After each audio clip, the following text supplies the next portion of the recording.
Hello guys, मी ना साकी नाक्याला आले माझ्या ऑफिसच्या एका कामासाठी आणि मला ग्लासचा तुकडा हवा आहे. नॉर्मल म्हणजे एक डेमो प्रोडक्ट मला तयार करायचं आहे, त्यासाठी मला ग्लास हवा आहे. इतका छोटासा ग्लासचा तुकडा पाहिजे. तर मी जे ऑप्टिकल शॉप असतात ना तिकडे चौकशी केली तर ते बोलतात 700 रुपये 700. तर मला कोणतरी असं बोललं माझं एक कलिग की इकडं खैरानी रोड जो आहे साकी नाक्याला तिकडं गोष्टी खूप सारे ग्लासचे स्टोअर आहेत, तिथे तुम्हाला भेटेल. तर आता मी आले इकडं एका दुकानामध्ये चालले. चला बघूयात तिकडं आपल्याला भेटतोय का. या मी ग्लासचं काम करून घेते. किती पटकन कट केलं त्यांनी.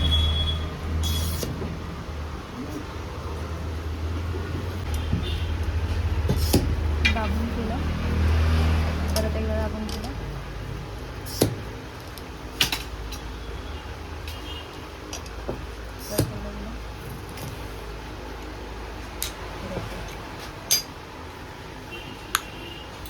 હા કેટલું છે?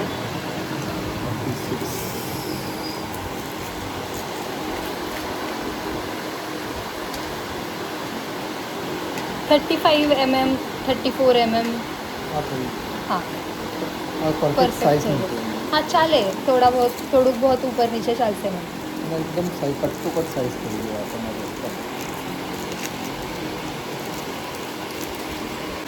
हाँ परफेक्ट है, एकदम परफेक्ट परफेक्ट है. 35.75. ओके, મને ये 3 આપી દો.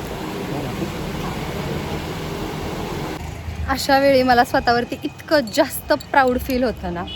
आत्ता मी तुम्हाला बोलली होती की मला ग्लासची गरज आहे. मी एका शॉपमध्ये गेले तर ते वाले ग्लास कटरवाले होते, म्हणजे ते विंडो आणि तसल्याला बनवून देतात ग्लास.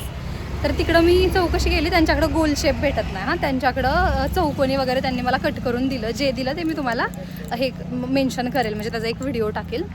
पण सोबत ना त्यांनी माझ्याकडून पैसे पण नाहीत घेतले. ते म्हटले नाही ठीक आहे चालेल, कारण त्यांच्या एक्स्ट्रा जो ग्लासचा तुकडा राहिला होता त्याच्यामधून त्यांनी मला करून दिलं.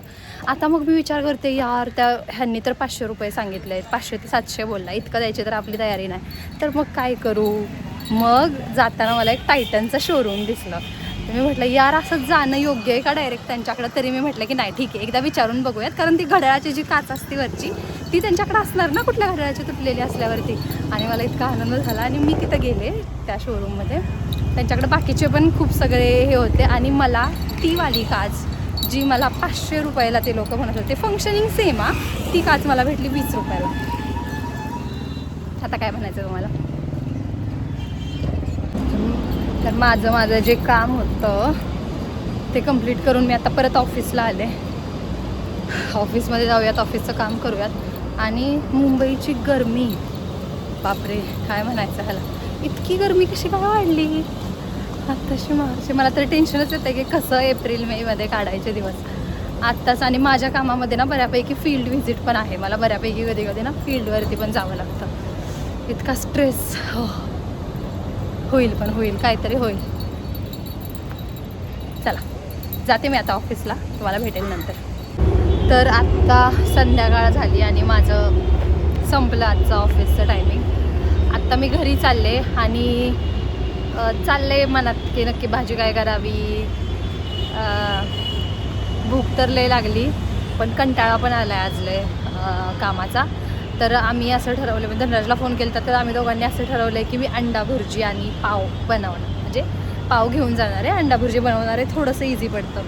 तर मग आत्ता ऑफिसवरून जाऊयात. धनराज बोलला येतो खाली.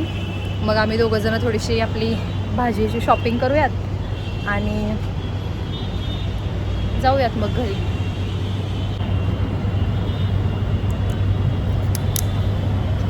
मला माहिती तुम्हाला हे हेल्मेट आवडत नाही. मला बरेच लोक म्हणतात की वर्षा हेल्मेट चेंज कर. माझ्याकडे दुसरं हेल्मेट पण आहे फुलवालं, जे तुम्ही काय माझ्या व्हिडिओजमध्ये पाहिलं असेल. पण ना मुंबईमध्ये इतकी गरमी होती गाईज, इतकी गरमी होती मी तुम्हाला सांगू शकत नाही. त्याच्यामुळे हे जरा बरं पडतं, लावलं की आपलं हवा जरा खेळती राहते. त्याच्यामुळं मी हे हेल्मेट लावते.